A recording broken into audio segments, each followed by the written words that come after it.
I don't know if you've ever had anything happen in your life that you never thought would happen. We saw with Erica just a little bit ago. Yeah, never saw a bunch of those things happening. When that happens, it's probably a sign of two things have happened. One, God is at work in your life, and you may have a vision to do something different. And when someone does something different, it always erupts with sparks, because different things bring different feelings. When my friend I mentioned before said he was going to go on an eating plan, I was a bit threatened by that. I go, I'm not going on an eating plan. I was tempted to discourage him. If you're going to go on an eating plan, if you're going to set a goal to be whatever it is, under 200 pounds, under 300, under whatever it is, you're going to find people around you who weigh about your weight right now are not going to like it. They're going to want you to keep eating. It's a vision that's going to bring some sparks. If you come from a family that actually has not been married, divorce is a normal thing. When you choose to get married, if you choose to get married, there's going to be a lot of eye rolls, because that's going to be a vision, a goal that a lot of people in some families just don't understand. When you start having an idea and doing something like a menu in a food truck, other people are you're going to do what? And they'll do all they can to try to be encouraging, but it's going to be really hard. When the walls are down, no one is discouraging anybody, but as the walls start to go up, as things start to get built, the crazies come out and they are not happy. Let's read about it right now. In Nehemiah chapter 4, verse 1, here's where we go as they're making progress. Here's what it says. Now, when Sanballat heard that we were building the wall, he was angry and greatly enraged, and he jeered at the Jews, and he said in the presence of the brothers and of the army of Samaria, what are these feeble Jews doing? Will they restore it for themselves? Will they sacrifice? Will they finish up in a day? Will they revive the stones out of the heaps of rubbish and burned ones at that? Tobiah the Ammonite was beside him, and he said, yeah, what they're building, if a fox goes on it, he will break it down. There's no wall. It's like Myron and Spike or Scott Forkison's Grover Dill, you know. That's a Christmas story. I know it's past Christmas. Come on, Scott Forkis, how can you not know him? Oh, yeah, him. There's always like a big protagonist and then a little guy's like, yeah. It's always this. That's the way it is on that. A guy is taking charge on criticism, and the next guy says, yeah, that's right. You can't do this. Look how discouraging he is to them. Saying, you're building the wall? What? He says things like that. What are you going to sacrifice? He says, what, you're not going to sacrifice. You're not going to be able to put yourself out. That's going to be a lot of work. You think you have that? You're not going to be able to do that. He also says this, you're going to finish up in a day? What, because you don't have the stick-to-itiveness to go past a day. You're going to do it in a day. That's what your critics will say to you. Oh, fine, you maybe started real fast. But what, you really think you're going to do that? You really think you're going to follow through? Here's another one. Will they restore it for themselves? Inferring motive. You're not doing this for the good of anybody. This isn't honorable. You're getting something weird and sick out of it for yourself. Man, anybody who doesn't like something you're doing is going to find some good reason why you should be discouraged. It's the human way. As I mentioned with my friend who was going on an eating plan, I had to check myself and stop. I got to encourage him, because I was actually starting to discourage him, because I thought, well, I'm not going on an eating plan. Am I a loser? I'm not going on an eating plan. We're threatened when people have visions that we don't have. We're threatened when people make resolutions we don't want to make. We're threatened when people are doing things that we don't want to do. We shouldn't be. It's what they're doing. It doesn't mean you have to do it. But we don't have to be negative about it. Some of us don't understand someone who decides not to drink all of January, or have sober October, or stop drinking altogether. Like there's some of us like, you're stop drinking, what? Like, whoa, how would you possibly have fun? You're gonna go to a sporting event and not drink? What? A lot of people discourage people who make drinking elimination goals because they themselves are threatened and they can't imagine that vision for themselves. Well, fine, you don't have to do that, but Why do we have to be so negative on people who are doing something that we don't do? Many people in the corporate environment look at somebody who's going to start their own business and they're like, what are you talking? Can't imagine, like needing the structure of everything. You're what? And inversely, many people who come from a family where you're eat what you kill, start your own business, when you maybe see a family member has a vision to go into corporate America, you're like, what? What are you doing? Why not? We're all threatened by something we don't know. We're all threatened by something we don't like. We're all threatened by somebody else's decision, and I don't know why that is. Well, I do know why it is. It's called sin. That's why it is. But it's really sinister when it gets in the way of somebody doing something that would be good for people. That is themselves, and that is other people. There's these things in the Bible called spiritual gifts. And there's a bunch of them that are freaky, really freaky. Like gift of tongues, gift of interpreting tongues, prophecy, these kind of things. And I went to a seminary.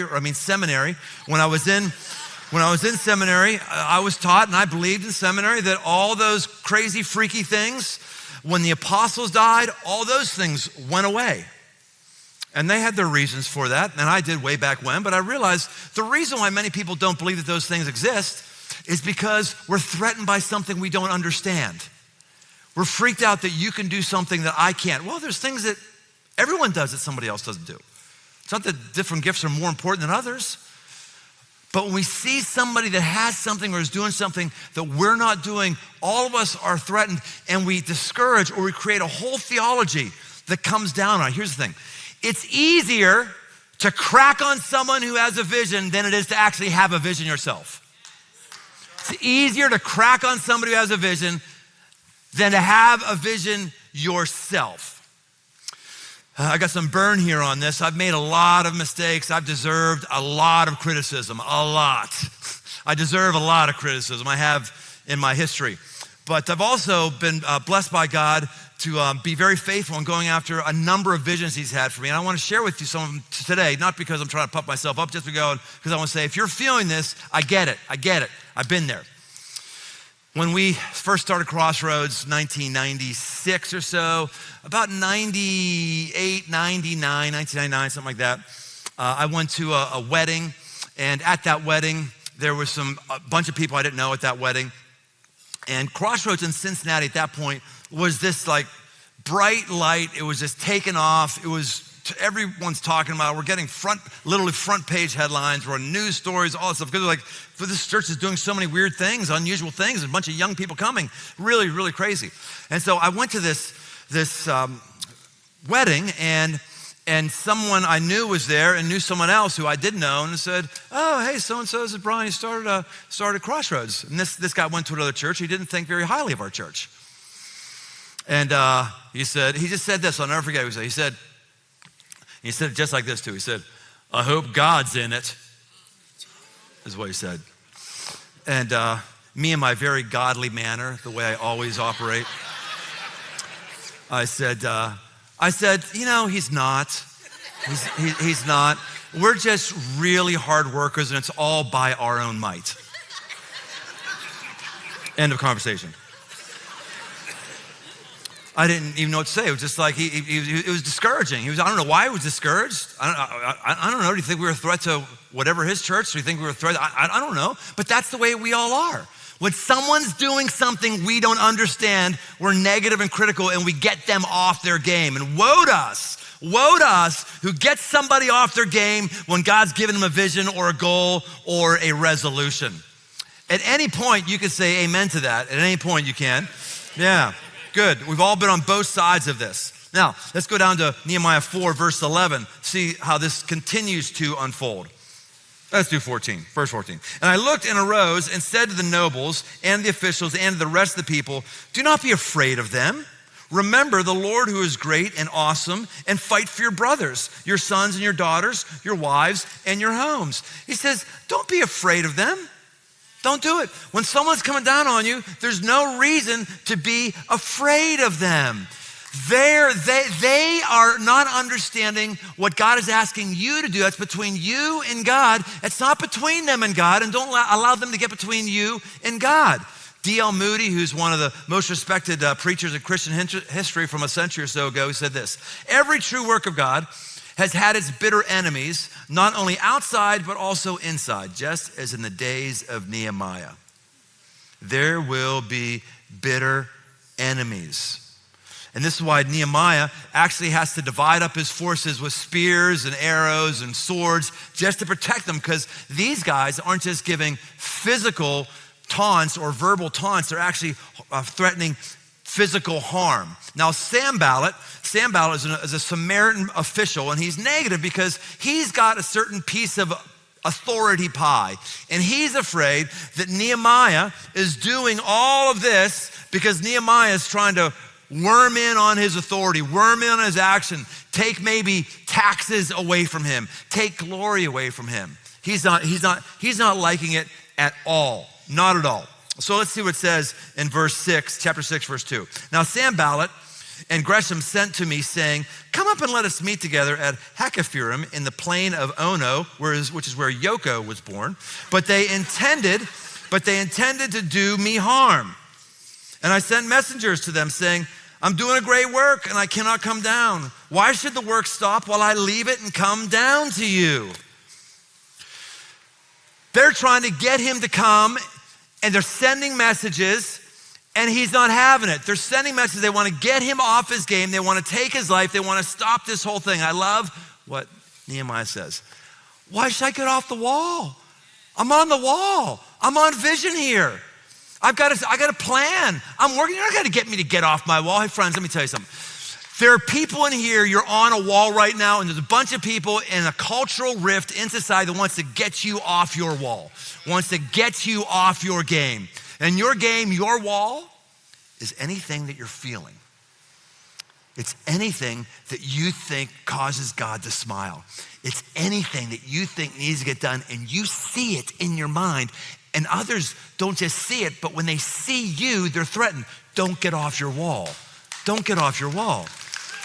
Stay your points. There's very few people who are faithful, who can stay at the task until it's done when nobody likes what they believe and nobody likes what they say, let alone do.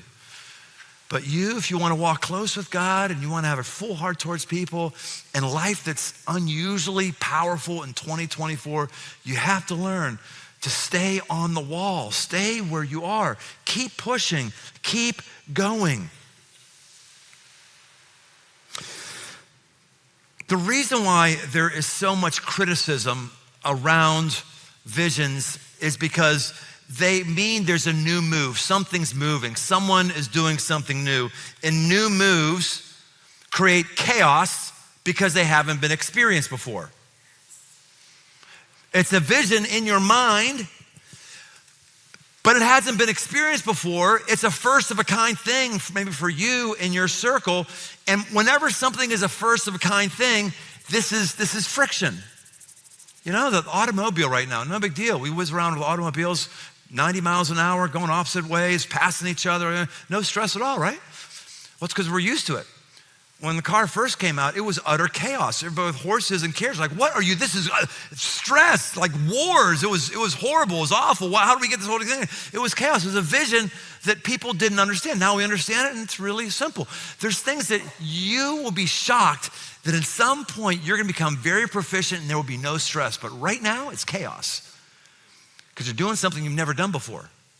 And to make it worse, you're doing something maybe your inner circle has never seen you do before, and they're threatened, and they're not going to support you.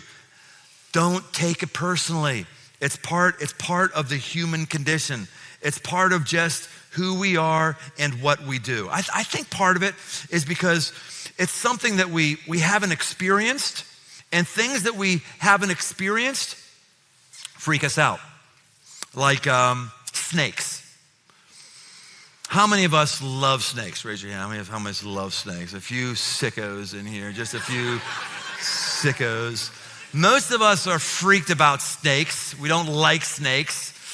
I got two theories for that. One reason is because it was a curse that we're all living under, so says the Bible in the book of Genesis, that when God takes the evil one who comes in the form of serpent and he causes or enables Adam and Eve to sin, he knocks his legs out from under him and has them squirm on the ground. And there's this natural animosity with most of us as snakes. We don't process this way, but it's actually happening on a spiritual level. That's one theory, and that's definitely part of what's happening. The second thing is, and I've thought a lot about this, because I don't have a great love for snakes. The second is when you're seeing a snake, you haven't experienced it before, so it creates chaos in your emotions. Like it's the only thing that moves that way. It's just weird, right?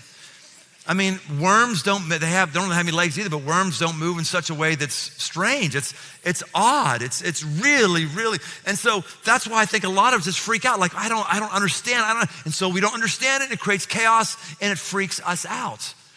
This is the way it is with any vision, anything that God is doing, anything he wants you to do. And when this happens, there's always going to be some room for misunderstanding. And in Nehemiah 6, verse 6, it says, it's reported among the nations, and Geshem also says it, that you and the Jews, you intend to rebel. And that's why you're building the wall. And according to these reports, you wish to become their king. This is the chaos, the criticism. They think the criticism is justified. Oh, I know what happened. No, yeah. You don't really care about rebuilding the wall. You're worried about getting your own kingdom. It's really all about you. You're not altruistic in the goal here. You're just trying to exalt yourself. This is why on week 1 of this, I talked about when you have a vision, you have to crock pot it. You have to keep it inside for a while. Because you need to allow a right amount of time to think about it, pray about it, plan about it, and you need to be really solidified because as soon as you bring it out in the light of day, get ready, the freaks will come out. And if you're not settled in your spirit, what it is you're supposed to do, you will crumble immediately. It needs time to crock pot. One of the things we'll talk about at some point, not ready yet because it's still crock potting, but I'll give you a little hint on this or a little snippet on this is we're going to make a major, massive investment in tech. We're going to elevate our game and our sites and especially our online community with I was going to show you pictures of renderings. It wouldn't make sense. It's not worth it. It's the only thing like it in the world. The only thing close is the Sphere in Vegas. The same computing power actually as the Sphere in Vegas has. And it's a lot of money, a lot. I'll tell you eventually, soon we can figure it all out. But I'll tell you right now, it's creating massive chaos because there's only like 6 people in the world who understand it. And we've gone through about 3 of them who can't figure out to do what we want to do. Or 2 of them rather. And it's chaos and staff and everybody. It's really hard. It's really, and I'm not gonna tell you anything more because I can't afford any more blowback. Just trust me, we've prayed a lot about this, and this is the direction that we're going as well. But as I was wrestling with this, I thought, well, I don't know, maybe there's a sign here from God. Maybe that is because we prayed a lot about before, and these are some of the things we're concerned. Is it too complicated? Do we have the right infrastructure for it? Yeah, all that kind of stuff. And now we're seeing after we pulled the trigger, maybe that's true. And I love what Kyle said. Kyle said, who's our new lead pastor, by the way, who reports to me as senior pastor. Kyle said, the best story demands the best tools. We have the best story demands the best tools. The story of Jesus' love for you. God has a purpose for you. Story of redemption, story of forgiveness, story of a vision and how God uses you and I. And all the stories that move us in Hollywood, they're all, whether they try to or not, they're all based on the story that's in the Bible. It is the story. It's the quintessential story. It's the best story. And that's who we are. We get people into the story of God. We need the best tools for that. You guys have been very supportive, by the way, since we announced that Kyle's going to be lead pastor, doing a lot of things I was doing before, reporting to me. For most people, it's going to look the same, but you've been very, very supportive. Also, not quite right about some things. Like some of you have congratulated me because I'm semi-retired. I am not semi-retired. I am not slowing down. Believe it or not, I'm speeding up. Okay? But it's understandable that there'll be misperceptions because it's not something that's ever been seen before. I know people who've become founding pastor and have really cranked down their workload, have someone else be senior pastor. I've known people who've done co-senior pastors. I've never known anybody to have a senior pastor and a lead pastor in the same thing. It's a new thing we're trying. It's a vision that we have. I haven't seen it happen before. I've researched, I've been looking at it years. And so it's understandable that it wouldn't be understandable. And it's understandable even though there could be some criticism, though there's not. And so well done, church. Thank you so much for being so encouraging for us as we try new things to keep ourselves sharp and on the edge. It's really good. Nehemiah 6:15. So the wall was finished on the 25th day of the month Elul in 52 days. And when all our enemies heard of it and all the nations around us were afraid and fell greatly in their own esteem, for they perceived that this work had been accomplished with the help of our God. They fell in their own esteem. That's what criticism is about. It's me and my own self-esteem. And I'm gonna be threatened if you do something I can't do. And what do you know? They fell in their own self-esteem because they realized that it wasn't just that Nehemiah was a gifted and just voracious leader who just was like a dog with a bone with vision and wouldn't let it drop, but they realized the God was on their side. There was the X factor of the presence of God. The vision that God cares about isn't the vision that makes you feel like, yeah, see, when I say something, I get it done. He doesn't care about that vision. Vision he cares about is not the one where you get to add to your accolades and you think about, oh, they'll be able to say this at my eulogy. The vision God cares about is the one that he approves of that's about people, that's about his kingdom. And you are a person and you are about his kingdom. So something that blesses you personally, that's okay. But it's under the direction of God, under the grace of God. Pushback is normal. I'm gonna give you some clues in just a moment about when you're getting criticized, when someone isn't supporting you, how to deal with it. Just recognize it's normal. Nehemiah dealt with it. You and I are going to deal with it. Sometimes, by the way, you get pushback because it's warranted and you're wrong.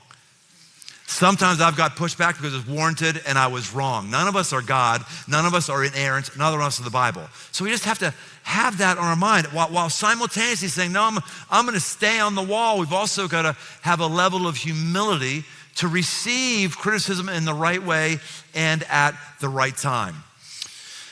Here's some of the criticism that I've experienced in my life and how I've seen it and lived through it. When Lib and I left Pittsburgh to come to Cincinnati, when we left a football team that was deep in the playoffs every single year to come to Cincinnati. And thankful to do so. We are Bengals fans above and beyond the Steelers for sure. Friends of mine, lifelong friends said, you're what, you got 11 people are gonna pay your salary for a year, no denominational support, no other church support. They're gonna tap into their home equity credit lines, their savings or whatever, and they're like all 30-year-olds. I said, yeah. And I said, that's a bad idea. That's really a bad idea. And I know it was a bad idea, but it was God's idea. But I had people close to me who were very, very discouraging. When we, in Cincinnati, wanted to start the CityLink Center, which was to bring the working poor out of poverty, to not just give a hand out, but give a hand up and have services with linked communication under the same roof. A lot of people thought it was a good idea until they saw where it was. And then they got really upset and people couldn't understand it because it was a vision that had literally never been seen before. Just like 11 people funding a pastor on their own thing and draining all their savings. That's just not done very, very often. And people were upset and livid. Massive protests outside of our church. We have city council members voting against it when it wasn't even supposed to be part of the agenda. One of the city council members got together with Tim Seneff, who was running out on our end. He's now the Mason community pastor. And the city council member said, let me tell you, he's doing everything they can to get this stopped. He said, this is separation of church and issue. Let me tell you something. If I hear so much as a Bible open there, we will be after you with all the way of the law. That quote. So much as a Bible being opened. So happy to tell you he lost election the next time. It was wonderful. In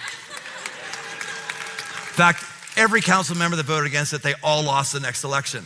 Interesting how those things happen sometimes. The first motorcycle that I had that I wanted to rebuild and I wanted to customize, I had ripped all the wiring out, I had it in pieces, and a friend of mine comes over and goes, ha! He laughs and ha! You're never gonna get that started again. And then I won a bike competition with it about a half a year later. But it was admirable what he said. I had never done anything like that before, but it was a goal. It was a goal that I had. The idea of we're going to have land and people from all over the country and world are actually going to come and they're going to poop in the woods, and we're not going to build bathrooms and showers. We want to get people primitive off the grid, and tens of thousands of people have come and had their lives changed, and people back. It was a vision. It had never been seen. It still hasn't been seen before. And it's no glory to us. It's glory to God for giving us the vision and us just being on the wall. See, here's the thing. Pushback never surprises God. Because we push back on God all the time. God tells us to do something. Oh, I don't want to do that. Says something in the Bible. Oh, no, that was Old Testament. That's not today. No. You know, we push back on God all the time. It's just everything we don't want to do. Whatever we don't want to do, we push back, either aggressively or passive aggressive, which we just don't do it. He can take it. He can take it. And that's okay. Nehemiah 4:15 says, when our enemies heard that it was known to us and that God had frustrated their plan, we returned to those walls, each to his work, and there were armed guards that were there. God knows you're going to need help because pain and difficulty is coming. Jesus told us that. In John 16:33 says, I said these things to you that in me you may have peace. In the world you will have tribulation. That's a promise from Jesus. You will have tribulation, but take heart. I've overcome the world. I've taken grief and I've overcome the world. Now, when you're getting all this problem, how do you handle this chaos? I'm gonna give you 3 really easy bank shots. 3 things to think about if you're getting it right now. How do you get through the criticism, the chaos? 1, walk in higher joy than other people's negativity. Nehemiah 8:10 says, for the joy of the Lord is your strength. Getting ready for this talk, I was playing an old school song from decades ago by a woman named Twyla Paris. And the joy of the Lord will be my strength. I will. It's wonderful. It's a fantastic song. And it's this verse. And it says, joy is not happiness. Happiness is when everything happening is good. And I love happiness. And I love happening things that are good. But joy is when you make a decision that you're good with God no matter what. Joy is when you choose your attitude. Lib and I got married, and the banner behind our altar and everything was choose joy, because we knew there was gonna be a lot of days that we were unhappy in our marriage, and there has been a lot thanks to me. But we were going to choose joy. So you have to resolve that you're going to have more joy than others' negativity.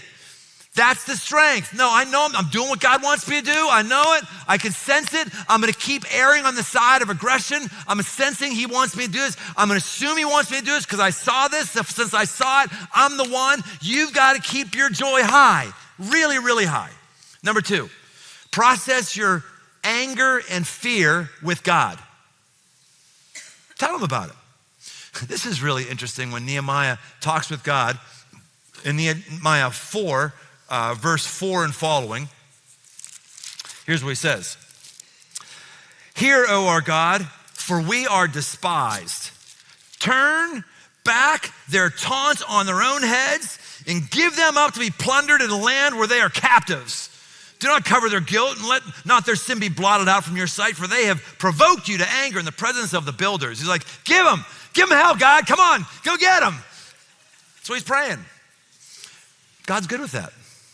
There's a lot of things I pray that are wrong, but some things I pray just because I need to get off my chest, and God's a safe place. The book of Psalms talks about this. It has a verse about let their babies' heads be smashed against the rocks. That's a horrible prayer. It's a horrible prayer. It's a prayer God will always say no to. But it's a beautiful prayer, and that was a person who said, this is what I feel. I just got to get this out, God, in a safe place between you and me. And this is what Nehemiah is doing. He's heard you. Criticism affects us. Whenever someone says, that criticism doesn't affect me, that's a bad thing. Number 1, either you're lying, or number 2, you got a really hard heart. It hurts. It always hurts. And when it does, we process our anger with God. And then number 3, keep working while you're being criticized. Keep working on it. Keep working on it. Keep going while you're being criticized. You got to get on your wall.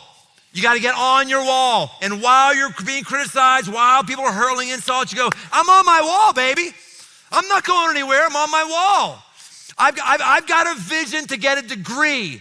I got a vision to get a degree, and I am going to get a degree no matter how much you don't understand that. I'm not getting off the wall. Stay on the wall.